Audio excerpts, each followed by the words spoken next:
Chapter 1, Gas Crisis. I was living in New York City. I'd just finished culinary school and was working as a sous chef at a restaurant called Torta in Lower Manhattan. I'd recently gotten an apartment of my own with 3 roommates in Washington Heights. The first time I heard anything about a gas crisis was at work one Friday afternoon. We were prepping for a busy weekend dinner service. I had gotten up around 9, gotten breakfast, and headed to work. I remember it was very hazy that morning. Hot, but nice. When I clocked in at the restaurant, I noticed everyone in the kitchen seemed a little quieter than usual, but I didn't think much of it. Later, around 10 p.m., after the service was over, a chef named Travis said something like, "So, we going to be back here tomorrow or not?" And I remember thinking, why shouldn't we be? Above clanking kitchen utensils, somebody said, "What? Gasoline prices tripled today. Hadn't everybody heard? They're talking about shipping shutdowns, market crashes." It was the first time I heard anything about it. I'd been busy working all day. I could tell by the reaction in the kitchen that I wasn't the only one who hadn't heard. After work, I joined the usual crew from the kitchen at the bar down the street. As we worked through a few beer pitchers, we discussed news stories we looked up on our phones. Oil and gas prices had skyrocketed after OPEC had released some new oil reserves report.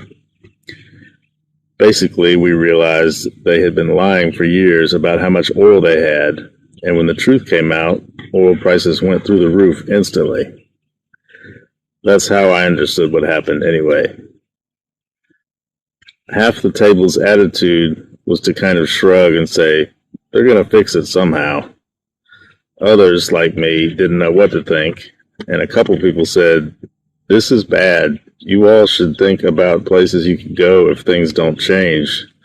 The city could break down quickly. A world war could start. Everything might be up in the air now for real." It was scary hearing people I knew weren't really crazy or anything talk like that.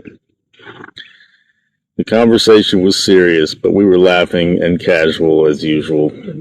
We were having fun after a shift, keeping the mood light. I wasn't really close with anyone in the group from the restaurant. We were just co-workers.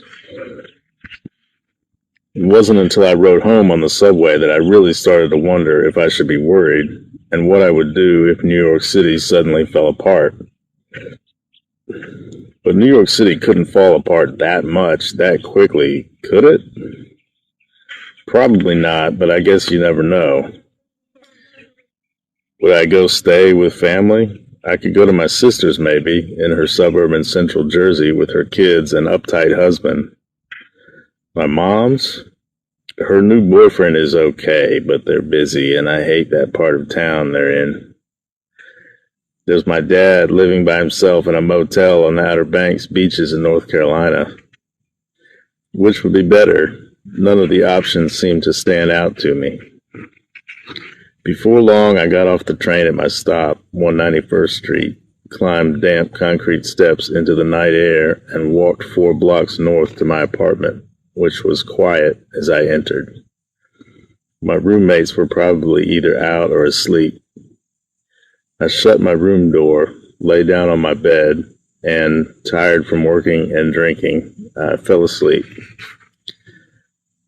I woke up at about 5 in the morning, went to the bathroom while still only half awake, checked my phone.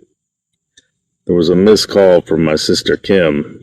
She'd left a voicemail message, which wasn't unusual. "Hey Kelly, how you doing? I know it's real late, but I thought you might be up on a Friday. I'm sure you heard the news drama today. I just wanted to call and say hi. Stay in touch and be safe. Love you, girl. Call me when you get a chance. Mwah." It was nice of her to call. I woke up again around 10 with bright sun through the window. I needed to be at the restaurant by 2, so I didn't have much free time that morning. I showered, dressed, and left. none of my roommates were around, so I left without seeing anyone. I walked up the hill to Broadway and down the block to the deli. "Can I get an egg sandwich?" The guy taking orders, a Middle Eastern man who had been at the deli since I'd started going there, seemed to be a little quieter and more preoccupied than usual. He handed me the sandwich in a brown bag and took my money. I walked down to the Hudson River to eat. There's a park down near the George Washington Bridge I liked to sit at when I had time. The water was dark and calm, and the traffic on the bridge was hidden from my view because I was so close to the base of the bridge, almost under its shadow. I finished eating, left the park, walked back up the hill towards Broadway and the subway station. There aren't that many cars generally on many New York streets outside of Manhattan, even on Broadway once you're up into Harlem and then Washington Heights. The streets were pretty quiet as I neared and entered the subway. On the train, I sat and got my phone out to look at news stories. There were a lot of headlines. So many it was hard to make sense of them during the train ride. I didn't find anything that different from what I had seen reported the night before. Gas prices were through the roof, and nothing had been solved. At the restaurant, everyone talked about the gas news, unlike the day before when everyone had been quiet. I got scared all over again because people had read much more than I had, and it all sounded crazy. People are stuck at home all over the country. There are gas shortages everywhere, even at $20 a gallon. It's harder to notice here because nobody in New York City drives, but it's already getting crazy everywhere else. A couple cooks passed around a video of some people rioting at a gas station somewhere in Tennessee. If they don't get gas prices down quickly, it will hit us here soon when supply chains break down. Supply chains breaking down. I imagine New York City with no trucks coming in. I remember a cook named Max said, "I'm thinking about leaving." I was chopping onions and cooking rice as I listened. I imagine the city with riots and shortages. How long would it take for things to get severe if stores ran out of necessary items? A week? 2? How long before it became difficult or impossible to leave New York City? Less time than for shortages to develop, I thought. Feelings came over me. There was nothing I needed to stay in the city for. I'd come here for school and career, and I had accomplished both. Maybe I should leave now, before any panics, shutdowns, or riots could start. I imagined endless crowds of this city all pushing through the train stations at once. How quickly that kind of situation could turn terrible and deadly. They'd probably shut down all trains quickly and prohibit travel. I should leave New York City right now, I thought, before I lose my chance. For the next few minutes, as sounds of knives, pots, and pans filled the kitchen, my brain repeated, "I should go now. There's no point in waiting. I should go now. What would I wait for? I've finished school. I can get a job anywhere. I should leave now." Movements of everyone in their white jackets weaved and swirled around me. Could I just walk out? Should I wait till the end of the shift? I finished my prep work and left, as if I were just walking out to smoke. I left through Torta's tall glass door, started toward Canal Street subway station. That's it. I'm gone, I thought, stomach full of butterflies. I took the subway north to Penn Station, and after walking through the rooms and tunnels, bought a one-way Amtrak train ticket to Raleigh, North Carolina. I purchased a gallon of water, 2 cases of granola bars, and some chips from one of the convenience stores, filled my backpack with them, and sat in the lobby to wait till the train boarded. Both my parents lived hours from Raleigh. I didn't want to go to my sister's. I wanted to go back to North Carolina. I needed to text everyone, but I decided to wait till I got my seat on the train to do that. Nothing seemed too out of ordinary in the station. It was packed, but that was normal. Perhaps people were a little more nervous, serious, as they walked around and stared at their phones. But I couldn't be sure I wasn't just imagining that. Was I making a mistake, leaving the city all at once like this? Was all this gas crisis stuff going to go away and come to nothing? I checked news on my phone again. Who can solve this? Rioting at the pump. Congress caps pump prices, but $20 a gallon won't help. President visits Venezuela. Lots of headlines, nothing certain. Nothing telling people what to do.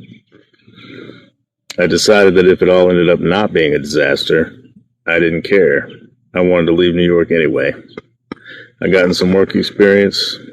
Crisis or no crisis, I was moving. I could get a job down there, whether I was near my mom in Raleigh or dad out at the beach or somewhere else. I'd left my stuff at the Washington Heights apartment, but it wasn't much. Some cheap clothes. Out of nervousness, maybe, I rebraided a bit of my hair as I waited for the Amtrak boarding announcement. The train was completely full as it pulled from Penn Station. I had a window seat, and a white guy with a briefcase was in the seat beside me. Sprawling city buildings flashed past the windows as the train moved south. The guy next to me got off in Jersey somewhere. After an hour or two, after quite a few stops, the train crowd began to thin out quite a bit. I got a little more relaxed, took out my phone to send some messages. First to my roommate, Tina. Hey, Tina, I'm leaving town today, moving back to North Carolina. Take care, girl. Best of luck to everyone. Go ahead and rent my room out. Just throw out anything I left. Gotta get back for family. Thanks. Sorry to leave you suddenly. Love you guys. I texted my sister Kim and told her that I was headed back to North Carolina. Thanks for calling last night, I wrote. I'm going to go keep an eye on mom and dad and get out of New York. Hope you're all doing okay up there. Be safe.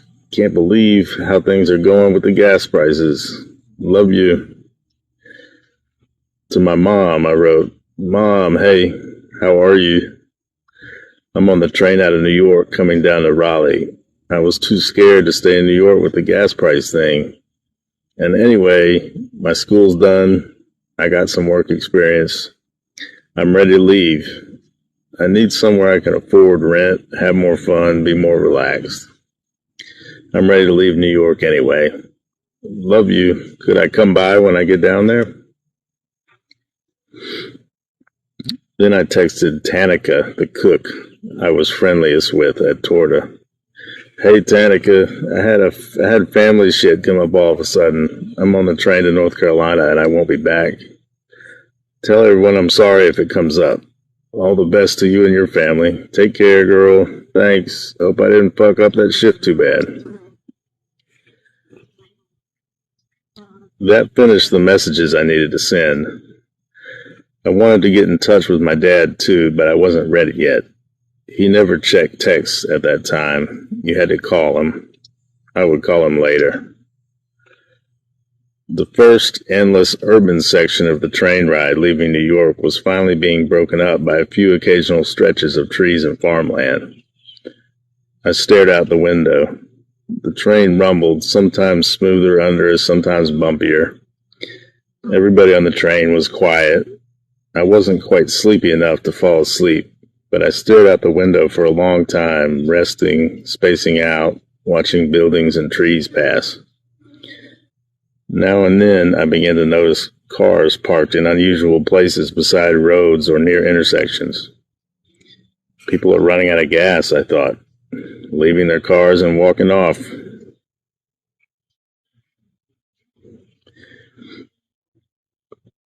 A burgundy SUV sat parked under some trees beside a road near the tracks in that place.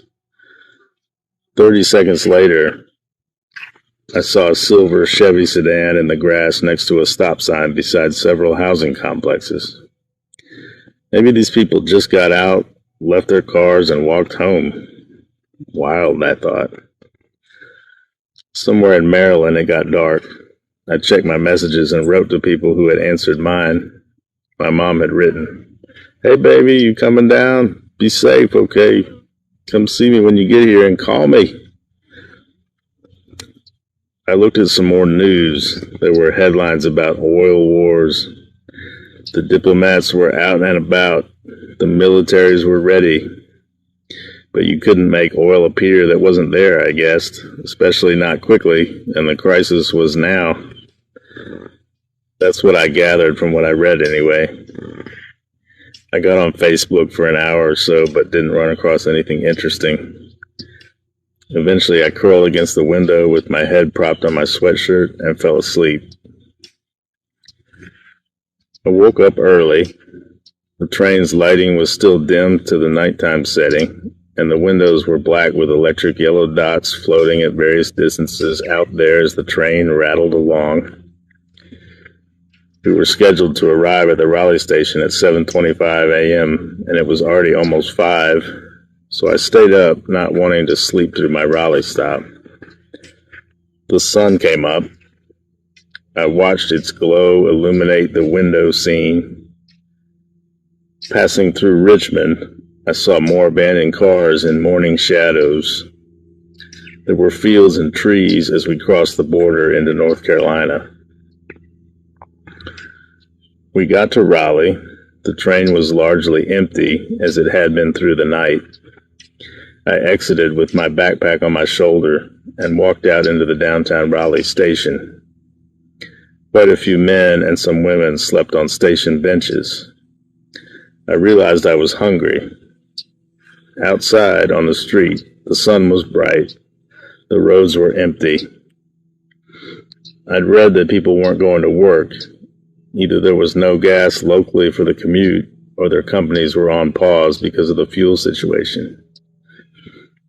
It certainly appeared to be the case here in downtown Raleigh, with empty streets and parking lots everywhere. I wasn't sure how safe I felt, but I started walking. I needed breakfast and to kill some time. I knew I'd hit a commercial area with some fast food chains if I walked north or a mile or two out of downtown. I walked fast. I didn't want any kind of trouble. There were only a couple wanderers, homeless or aimless, on the streets. I crested the ridge where Main Street crosses east and west. A black Toyota passed. Across the street, there was an open cafe with a coffee sign in the window. I thought, maybe I should stop there. What if the retail areas are mobbed and crazy? At least I know it's calm here. I was glad that after living in New York City, I no longer necessarily feared entering strange places where a young black woman might be less common in. Sun glinted off asphalt as I crossed to the corner of the intersection where the cafe was. Inside, there were tables with 2 seated customers and a young guy behind a coffee bar counter with a menu above it. "Hey, how are you?" he said. "Good." I read the menu. "All we've got is cold stuff right now," he said apologetically. "Okay, can I get a large coffee and a wheat bagel with cream cheese?" "Large coffee and cream cheese on wheat?" He punched the register dramatically. "Yep, that's $5.95. I paid, then sat while he poured the coffee and sliced the bagel. "Here we go," he said, smiling and placing my food on the counter. I sat and got my phone out as I ate. The other 2 customers were both older white men, and one began talking to the other, almost yelling in a redneck accent. "You ready for things to get wild? Things could get wild." I didn't look up to see the other man's expression, but silence told me he was sort of ignoring the first guy, who kept talking, sounding like a repetitive hic. "They better get the gas flowing. Whatever they've got to do, they better do it." The second man was still silent. I ignored them. The guy behind the counter chimed in. If I couldn't walk to work here, we wouldn't be open. There's usually nothing but traffic at this time. Nobody said anything. I scrolled through my phone. The counter guy said, "They've got to start a rationing program to lower the gas price. We got to do something immediately." "Truth is, they ain't never going to lower prices again," the first man said eagerly. "They don't want nobody driving. They don't want us having nothing. They want us to work the fields again. That's where we're all headed, I'm telling you. They ain't never going to sell gas again. They've already built the camps. They've been planning all this for decades." I wasn't very sure what he was talking about. It was obviously some kind of conspiracy theory or other. Could this whole thing be a purposeful plan to squeeze people and take cars away from everyone in the country, in the world? Was this an undercover climate change government operation? The three white guys in the cafe quieted down after that. It was almost 8 o'clock. Time to give my mother a call. I was anxious to see her and hopefully to get to her house. It would be better and cheaper than a hotel. I finished my food and coffee and got up from the table. "Thanks for coming in. Have a good one," the counter guy said, smiling exaggeratedly through his brown beard. Being nice, but going a little overboard because I was black or because I was a woman or both. I smiled quickly. "Thank you, you too." With backpack on my shoulder, I walked out. I wondered if the guy would yell something condescending like, "Be safe," at me before the door closed. I hoped he wouldn't, and he didn't. The wind outside was blowing a little.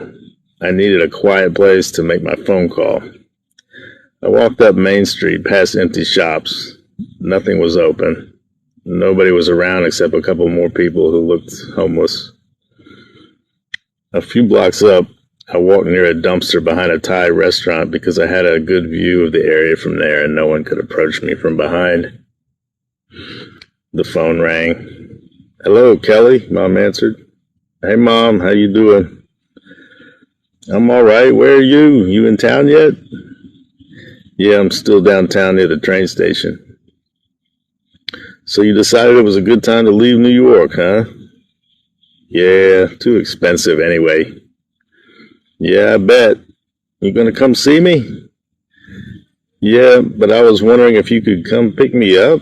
How are things going? Do you have any gas?" "Oh my God, I've got like a quarter tank in my car. Bobby ain't got nothing. All the stations are out. This is crazy. We're stuck here at home. I'm afraid to go out. What's it like out there?" "I don't really know. Downtown here is really quiet and empty. I'm a little afraid about what the shopping center areas might be like." "Oh, baby, I want to come get you, but I'm not even sure we could make it back. I don't know if we can come get you. Oh my God, I hate this." "I know," I said. "It's okay, don't worry. I'll be fine. I have money saved from the restaurant. Maybe I can rent a car. I'll figure something out. It's okay if I come over, though?" "Of course. We got pantry food for an army till October. Just tell me you'll be safe. Don't take no rides from people. Call me if you can't get a car. I'll talk to Bobby and see if we can get some more gas somewhere." "Okay, Mom, don't worry if there are any stores open. Is there anything you need?" "No, we're fine. Just please be safe. That's all you need to do." "Okay, Mom, I love you. I'm going to go see about this rental car or see if any buses are running or anything. I'm not too far from that rental place on Capitol Boulevard." "Oh, yeah, okay. I'll call you if anything changes. Stay in touch and be safe, okay?" "I will. I'll talk to you in a little bit. Thanks, Mom." "Okay, I love you. Love you too." I disconnected the call and internet searched the Enterprise rental on Capitol Boulevard. I called their number and someone picked up. "Hello, Enterprise. Hey, you guys have any cars available?" We have one left. Oh God, can I reserve it? We've been having trouble with reservations, so we're only doing first come, first serve right now. Sorry. Okay, I'm on my way to try and get it then. Thanks. Yep. Damn, one car left. Would I get it? The rental place was in the direction of a good bit of the shopping in Raleigh, and not far. I decided it would be good to go by some stores and pick up supplies if that was possible, even if I had to go on foot. I knew how to watch my surroundings as I walked, how not to look like an easy target for anyone. I went north on Capitol, down the sloping sidewalk from downtown. A couple cars passed, but that was all. A woman sat on the cement ledge under the overpassing bridge. When I got near her, she started speaking. "There you are, Johnny. There you are. Why ain't you here with me, though? You know what I told you about that. I know you heard me, too. I know you heard." She kept talking like this as I walked past. On the far side of the underpass, a used car dealership covered a large median where a side road forked from the main. About 10 adult men sat or leaned on the porch of the lot building. They looked alerted and mildly threatening. I assumed they were guarding the lot. I took the side road to the right and skirted the area. I heard a distant gunshot, not from the used car place, an echoing shot from over the tree line somewhere to the north where I was headed. I looked in that direction, then looked back at the used car guys on the porch. They didn't seem to be reacting to the gunshot. I was already worried about the area I was approaching, which was full of shops, Walmart, Target, fast food, dollar stores, everything. I thought about turning around, going back to ask the men at the car lot if they knew what was going on ahead of me, but I decided against it. I have strong instincts not to trust anybody unless I absolutely have to. The car rental place was close, a block beyond the dealership, on the way to the retail district. I needed to cross the street. A few cars were passing now and then, and several were abandoned beside the road in the area too. Another went by as I waited to cross from one sidewalk to the other. This blue Toyota was full of people. Everyone in the car looked like adults piled on top of each other. There must have been 10 people in the car. I crossed the street and walked to the Enterprise rent-a-car building, which had 3 vehicles parked out front and no one in the parking lot. When I went in, though, the guy said, "Sorry, I had to rent our last car out a few minutes ago and there's nothing left." So I was shit out of luck for a vehicle. Oh well. I doubted I'd get a car from any rental place in the city, even if I could reach any of them on foot. It was probably time to give up on driving and get used to walking. Well, my mom's apartment was northwest of where I was. I didn't know every road in the city, but I knew the major routes to my mom's side of town. It was a long way, but I could probably walk it in a day if I walked pretty much all day. The simplest way was to keep following Capitol Boulevard as it curved west through the retail area. I made up my mind. I would head into the retail district and see what was happening there, see if it would be safe to walk through it. I still had a little food and water in my bag. I wished I had mace or a stick or some kind of self-defense for walking the entire width of Raleigh on a day like this. I hoped to find a store where I could purchase some things, perhaps pick up some food and other essentials to arrive at my mom's with. This was my plan for the day as I left the rental car place. I took a side street west, hoping I would come out behind the Target parking lot.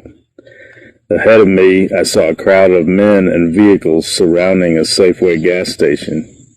It didn't look like a very safe way to go, I laughed to myself. I was curious what was going on at gas stations. Were they still selling gas? They must be out of gas everywhere by now. Maybe people were lining up for when a new shipment would arrive. Maybe they were simply camping there in a line at the pumps waiting. That's what it looked most like to me, actually, as I passed the Safeway from a distance, walking under the trees and behind a closed flooring and tile shop and a shuttered store that sold automotive rims and auto window tinting. None of the cars at the gas station moved an inch in the 6 or 7 minutes it was in my view as I circled on the empty side street heading towards the Target store. There were a couple houses on this street, run-down, abandoned-looking one-story brick places, but both had cars parked in their driveways. Beyond them was a small section of woods, and on my left, a large drainage pool on the opposite side of the street. I heard noise as I rounded the corner and saw the back of the Target store through the trees. The noise was like singing or chanting. I approached the rear of the Target building by the loading docks. The loading area was empty. I walked to the building, staying close to the tan brick wall, and approached the front. Looking out from the building's corner, I saw people everywhere, walking, standing, hauling store bags across the pavement. There were some camping tents in the parking lot. The chanting came from a group holding signs near the Target entrance. They were old and white. Around them, people were entering and exiting the store in a steady stream. It seemed safe enough. I could blend into the crowds at least. So I walked out and headed towards the Target entrance. Many people sat along the sidewalk. I guess they were stranded drivers. The vibe I got was that of a campground almost. There were several RVs and a church food bank van. I got to the Target door and I went in shoulder to shoulder with plenty of other people. Every shelf inside the store was close to empty. Why had we all come in here? People were scrounging for any remaining items. Apparently, the store had simply given up preventing people from taking what they needed. Wow, this was insane. People seemed to not be fighting too much with each other, though, staying calm. Maybe the possibility of scoring some free stuff was making people nicer. I decided to look around and see if I found anything since I was here. I got 1 2-liter bottle of store-brand soda and a kitchen knife. I spotted both of these in odd places on the floor where they'd probably been dropped. I left the store soon, feeling lucky to have gotten something. This scene at Target repeated itself all along the road as I walked through the morning and into early afternoon. I picked up a few more things in my backpack. By 2 p.m., my legs were really sore, but I had to keep going. I couldn't find any transportation. I walked all day. Finally, I arrived at my mother's apartment door around 7 o'clock, just before it got dark. "Oh my God, baby," Mom said when she opened the door. We talked for a little while. After I couldn't even shower, I was so exhausted. I just slept on the couch. Until a situation really falls apart, there's always a question of whether things might not, somehow, at the last minute, turn around again before full disaster. We had a few okay days at my mom's, but then everything went wrong. Later in the week, first, the internet went out for the whole apartment building. Then, a day or two later, we lost power. Bobby, my mom's boyfriend, was flipping out, talking about, "We gotta get to my cousin's place out in the country." He wanted to walk out there, something like 50 miles. My mom was going with him. I just didn't want to go. I had talked to my dad during the week. I wanted to go out to the beach with him. So the night after the power went out, I told my mom I was going out to the beach instead of walking with them. They were going north towards Virginia. She cried and packed my bag full of some food, and we hugged. I left in the middle of the night. I couldn't sleep anyway. It was like a nightmare that night. I heard people screaming, fighting as I walked south. I knew I wanted to stay away from other people and wanted to travel east. I made it to the highway and followed it, not by walking on it, but by walking as close to the trees as I could. Sometimes through fields, keeping the road just in sight. I walked without stopping all night. When the sun came up, I felt exposed and visible, which made me uncomfortable, and I was tired, so I found a spot in the trees and slept. I was on the road like this for 4 months. I traveled at night and slept during the day. I don't like remembering those months. The world had turned into hell. I was in danger every moment I was seen by anyone. I found food in abandoned houses. I would approach a house and bust the door in and then run and hide nearby. If no one came to the door in several hours, I went in to scavenge food and water. I drank any water I could find as I traveled, from creeks usually, and sometimes got sick. Every night I walked all night. Several times I found dead, abandoned bodies of people who had been murdered or who may have killed themselves. I cut meat off them and I ate it, the most nutritious food I could get.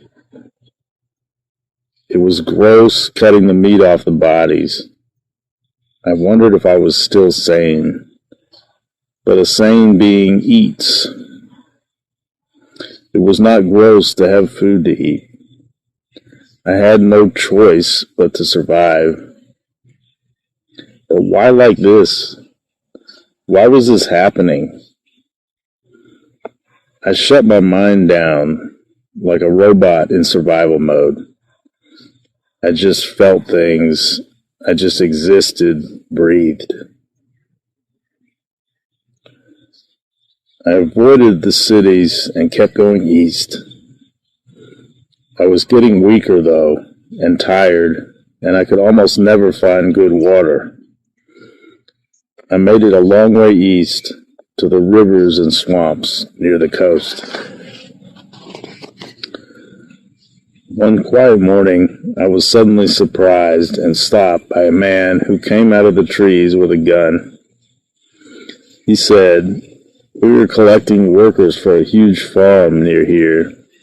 You will get food and a place to sleep. Do you want to come?" He did not scare me. He seemed calm. I said, "Yes." I needed help, or I was afraid I wouldn't survive. He told me where to go. When I got to the farm complex, they gave me corn mash and told me to go bathe in the creek, and then they'd show me where I could sleep, which was a cot area in one of the large barns. This was the first day of 8 years I would spend working at this farm. I probably would have died if I hadn't found the farm. The leaders were farmers who told us what to do. There were hundreds of us, and we dug ditches, planted, watered, hauled. We grew potatoes, corn, and vegetables on huge fields that had recently been cultivated by giant tractors that still littered the property near the complex. During my 8 years at the farm, most days I was worn out by labor. But there were people around and food, and we had dances, music. The rules were strict, especially about marriages. They didn't want thousands of kids running around. I didn't want no kids or marriage. I just wanted some peace. We had fun, joked, laughed. It wasn't a terrible time. In my 8th year there, things at the farm changed a bit. Most of the meat we ate was deer meat that the farmers hunted. Well, they finally ran out of ammunition for hunting, and it was a big problem. There was no way to get more. Life wasn't as good when all we ever ate was potatoes. Also, at this time, there was a man there, another field worker, who became dead set on marrying me, and I didn't want it. This was the first year at the farm that I thought about leaving. That fall, I did leave. I filled a bag of supplies and took off. It felt strange to have been safe in that place with all these other people for 8 years, after the insanity and death we'd all been through before ending up there together. To have many shared memories, and then to suddenly leave it. I was alone on the road all over again. I probably could have found someone to come with me, but I didn't want that. I wanted to continue my original trip, to travel alone out to the ocean and look for my father there, even though it had been 8 years since we'd spoken. Nothing else seemed to matter to me. I think when the situation at the farm began to dissolve, I needed something to hold on to. Nothing from those years had a permanent hold on me. There had been something in my father's voice 8 years before, a hint of hope, affection, and stability that had come through the phone when he had told me I could come out to the beach with him then. It still seemed worth pursuing, and I had nothing else, as the farm was quickly becoming a place of unhappiness, abuse, and lack of food rather than surplus. I left. By pure luck, in a month and a half's time, I made it to the beach. People were often ruthlessly territorial now, 8 years after the crisis and crash. Traveling anywhere could get you killed. But I navigated roads from distances at night, found a canoe, made it down the river, drank from the center of that river, and never got sick. Filled the bottles in my bag, and made it across the sounds toward the ocean peninsulas and islands. I was lucky I was not killed when I landed at the beach islands of the Outer Banks without being noticed by a guard there. More luck when I was stopped peacefully that morning while wandering the beach highway, and when one of the people in that group knew who my father, Bart Thomas, was. Told me he still lived at the motel building where he had lived 8 years ago, when I had talked to him last, before cell phone service went out. The people there, when convinced my story was real, seemed happy that my dad's daughter had appeared on the island. They pointed me to the motel and let me go to him. I walked to the motel towards the dunes in the center of a cluster of old buildings, many of which were falling down, wind-beaten. The motel was small, 1-story, brick. It was in okay shape, maybe because it was so small, low to the ground, surrounded by taller things that protected it from wind. I didn't know which room was my dad's. He told me 8 years ago, but I'd long since forgotten. I was nervous, but I knocked on a random door. A white man answered after a minute. "Hi, my name is Kelly. I'm Bart Thomas's daughter. Do you know where he lives?" He stared at me. I stared back, letting my nervousness show so he could feel my vulnerability as sincerity. "He's at the end, last door." He pointed 3 doors down, back towards the highway. "Thanks." He watched me suspiciously as I walked towards my father's door. I wondered what my dad would say when he saw me. My father was always a strange guy. Even when my sister and I were younger, he'd been a regular drinker, always with a bottle of malt liquor or some mixed drink around him. When he drank, he'd gotten quiet and distant. Not mean or anything, ever. But the way I remember it, it was like he would go behind a wall and be hard to reach. Sometimes he would leave the house for days. I could understand why my mom was frustrated with him.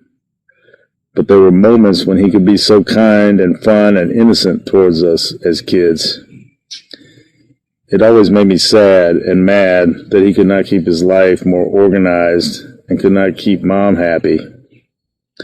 He and Mom split up when I was 10, and since then, as a kid, I always felt like I never got to see him enough. Now I was 30, and he was 64, and probably on the other side of the metal door in front of me. I knocked. In a moment, I heard steps. "Who is it?" "Dad, it's Kelly," I said loudly. "Kelly?" He was looking at me through the peephole, I think. "Kelly?" Now my dad's face looked out from behind the open door. "Hey, Dad," I smiled. He looked old, but looked pretty good. "Oh, God," he said. "Oh, my God, you're alive." There was both pain and happiness on his face. "Yeah," I smiled. We hugged on the walkway outside his door. He said, "I never thought." He was crying with his face near my ear. "I never thought I'd see you." That was how my life in Nag's Head began. I was 30 years old. I moved in with my dad at the motel and took care of him as he got older. It was so wonderful to have reconnected with my father. It made me feel, after all that had happened, like life was worth living again. But then, life on that island by the ocean had become somewhat settled again after everything had fallen apart. People lived from fishing. They were organized and kept the island guarded from intruders. My dad died in his sleep one night 5 years after I arrived. Decades of drinking had weakened his body. We had a funeral for him on the ocean. I said goodbye to the last member of my family I ever expected to see in this life. My mother and sister were hundreds and thousands of miles away from here and lost to us forever. Hopefully they were okay, but maybe they weren't, and I'd never know. I thank my father for being here and for allowing me to find a place on this island by the water. Later that year, I married a fisherman I'd gotten to know, and we were happy and comfortable living together. When Dad died, I went through his things. Among them was a stack of notebooks, 22 notebooks in a box under his bed in the motel room, all filled with his handwriting. I had never read them. I had seen him writing them once or twice, but not often. He'd done most of this writing before I arrived, so when I read them after he died, it was for the first time. The notebooks were a bit strange, like pieces of different stories he was writing. Each entry was labeled with a name or place and a date. Some were about himself and his own life. Some were imaginary or partially imaginary, it seemed. Some were about people he knew from his life here on the Outer Banks. It was as if he was in the process of writing a book the way each entry was styled. I didn't know if he might have considered it a finished book or a work in progress. He had never referred to the notebooks as a book when he was alive, just occasionally as his writing. My father was an interesting man, always quiet and thoughtful, sometimes to the point of being weird. That's what he and my mom fought about a lot, how distant he was from her and from us. He would drink and go off on his own. He would read strange books. Mom always said he had PTSD from the army, where he'd been injured and lost a leg after several years in Afghanistan. As a kid, I never got the sense that he had been deeply depressed, though, more that he was just strange sometimes and off in his head somewhere. Living with him on Hatteras at the motel during the last few years of his life, after the country collapsed, I never sensed overwhelming sadness in him then either. In his last years, he seemed happier than I ever remembered, actually. Years after I read the notebooks, I went to the library on the island one day, talked to Valencia Perret, who oversaw it, and showed the notebooks to her. She was fascinated by them and by the fact that my father had written them while living here on the island in recent years. She told me she wanted to turn the notebooks into a book for the library. There were no printers anymore. Several volunteers at the library wrote books by hand in careful writing on handmade paper and bound them by hand. She asked me if I would write an introduction to the book, and I did. I wrote this account of the gas crisis and my coming to the island, the narrative you've just read. Valencia also asked me to describe the main stories contained in my father's notebooks in my introduction. I will do that now. 4 main stories run through my father's notebooks. First is my father, Bart Thomas's autobiographical story about his childhood, his time in the military, his split with my mom, and his years living here on the beach before the gas crisis and afterwards. There are also stories of 2 beach residents my father knew and I have met, a couple named Ron and Marcia and their daughter Teresa.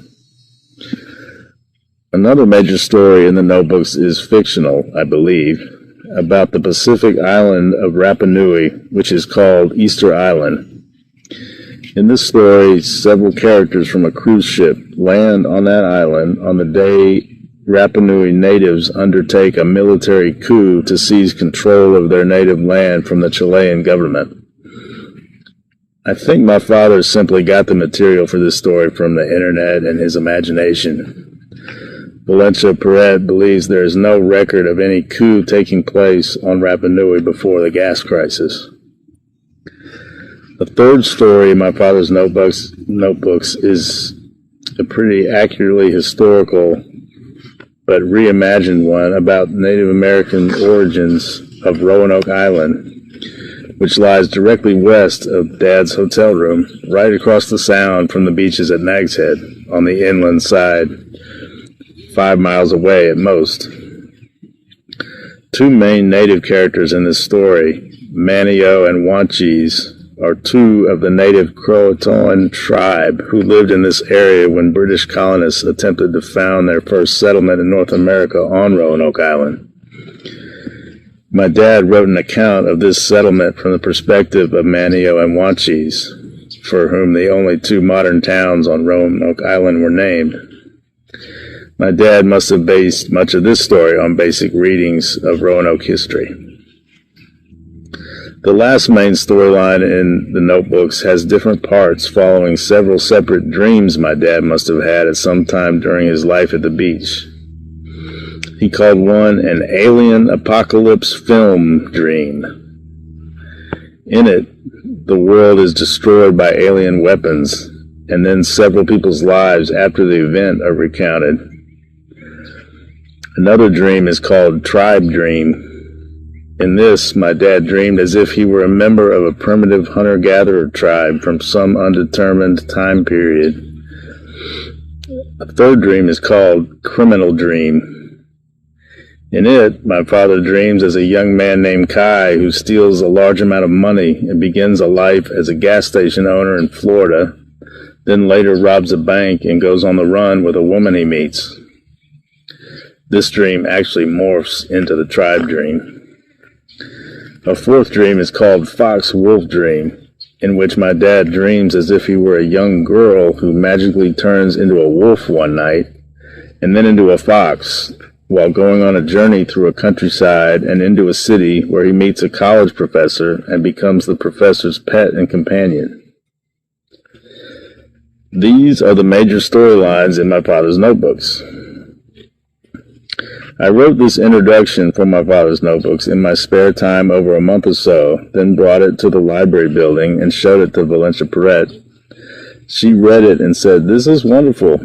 I have been thinking about your father's notebooks, and they are interesting and beautiful, but they are also idiosyncratic, and the language is sometimes difficult to read.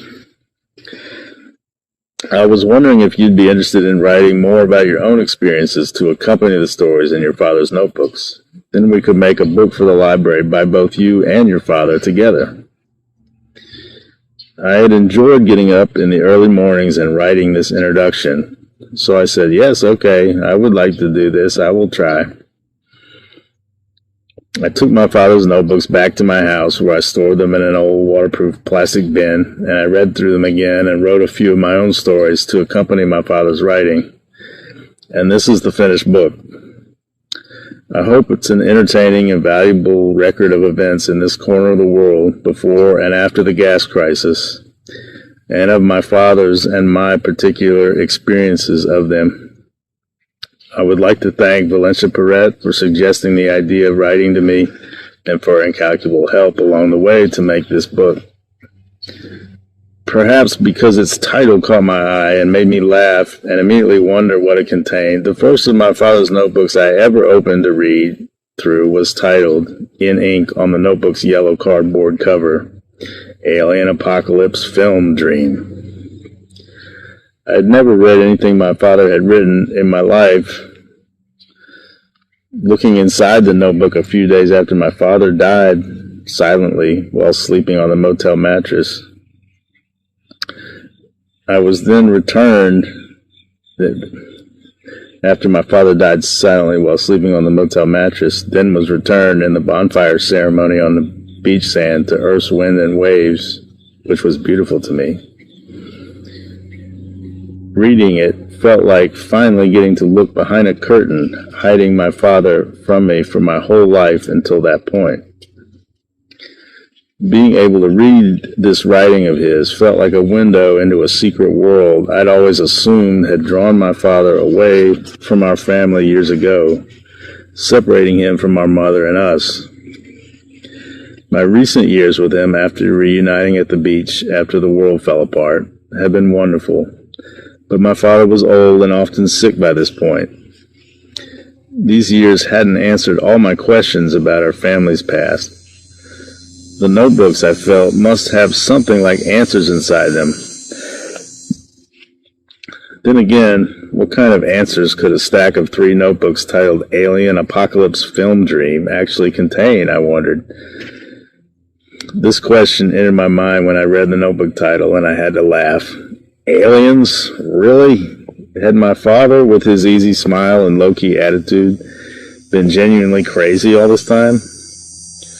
More simple-minded or mentally damaged from drinking or the war than I'd ever realized? Or maybe he had written this notebook before the crisis and had some prescience about an approaching disaster, which had haunted him, perhaps even years before the events that actually happened? Or instead, had he written this after the crisis events as some kind of symbolic thing? And I wondered, was it a real dream he'd had, or more of a made-up thing?